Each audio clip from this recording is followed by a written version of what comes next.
Who has experienced stress at some point in their lives? I'm going to guess that everyone has experienced it at one point or another. How do you deal with the stress when it occurs? I'm going to say that some of you deal with it appropriately and some of you don't deal with it appropriately, if at all. Quoting from Dr. Irene Kane's 2014 lecture on stress management, she said, "Stress results when something that happens to us or something that we observe exceeds the capability of our mind to deal with the event effectively. We believe that we cannot cope with the demands or perceived consequences of the event." The causes of stress vary greatly and may be different for each person, but no matter what is causing your stress or who you are, there are negative side effects that are associated with stress. Therefore, it is important to be aware of the stress management techniques or buffering skills to help reduce stress, which will in turn minimize stress-related health problems. The first step in managing stress is identifying what is causing stress in your life. WebMD talks about some of the common stressors that people face. First is school stress, whether it be upcoming tests or presentation or speeches that we have to give. Work-related stress is a big factor in today's workforce because of the long hours, the heavy workload, and sometimes even difficult coworkers. Stress can also stem from relationship problems, whether it be family drama, fighting with your friends, or issues with a romantic partner. Next is finances. Bills, bills, bills. They're always piling up. You have to pay them on time. You have to have enough money to pay them all. It's endless. And finally, I've seen a lot in clinical is health issues that cause stress because of chronic illnesses that you have to deal with, constantly going to doctor's appointments, it's taking you away from responsibilities at home. That can really add up with the stress in your life. So now that you're aware of some of the common stressors, it's important to know what kind of effects these stressors have on your body. According to Dr. Irene Kane's lecture, the hormones released in the times of stress affect mental and physical health. The first mental side effect you may see is the inability to think clearly because the hormones just interfere with the thinking and focus areas of the brain. Next, you may see problems with memory because the hormones damage the cells associated with storing memories. And finally, you may see depression because the hormones just change the way that the cells work in the area of the brain associated with depression.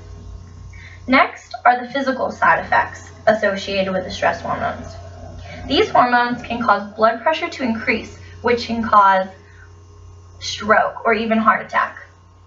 Next, you can see heart disease because it increases the rate at which cholesterol builds up on the blood vessel walls. And like I said, you may even see heart attack because the hormones just cause the blood to thicken and clot, and that just plugs up the blood vessels.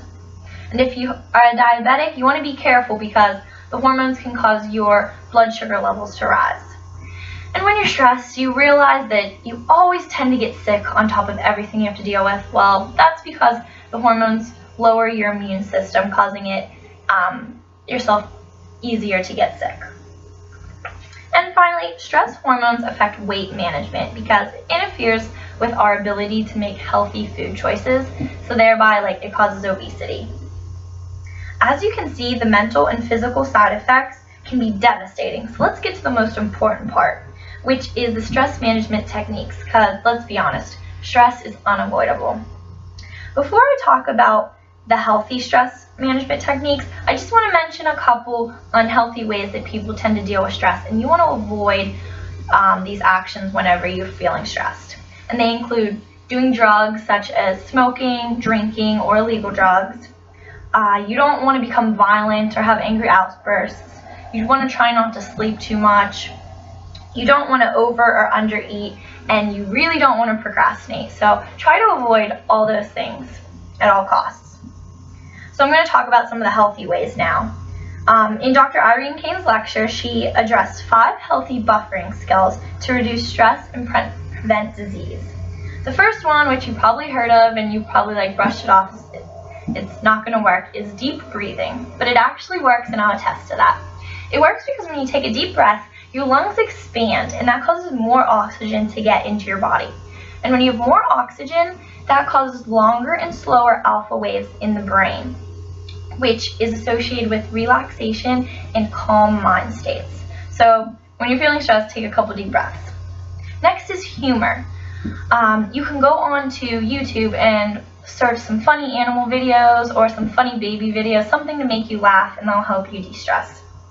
Next is guided imagery. What she means by this is sitting down, closing your eyes, picturing yourself on a beach. You can hear the waves rolling in, you can feel the sun on your skin. Or just even pulling up some calming sounds like waves or birds chirping, whatever causes you peace. It's just about using your senses to feel at peace. Next is writing. If you're feeling stressed, grab a pen and a paper and just start writing whatever you're feeling, whatever's bothering you. If you're not a big writer, pick up the phone, call a friend, call a family member, and just vent to them. You'll feel a lot better once you get it off your chest. And finally, I've done it, you've probably done it, and that's use de-stress through physical activity. I like to run, you may like to bike or walk or even go to the gym. Just do whatever kind of physical activity you like to do to release the tension and get all that built up energy out.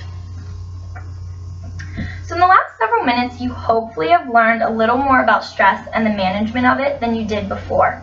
Remember, it's important to identify the stressors in your life so you will know when you need to utilize these stress management techniques that you just learned. These techniques can really prevent the negative mental and physical side effects caused by stress. I believe now you can effectively and appropriately deal with whatever stress you have in your life. Who knows? These techniques may even come in handy when you have to prepare for our final speech for this class.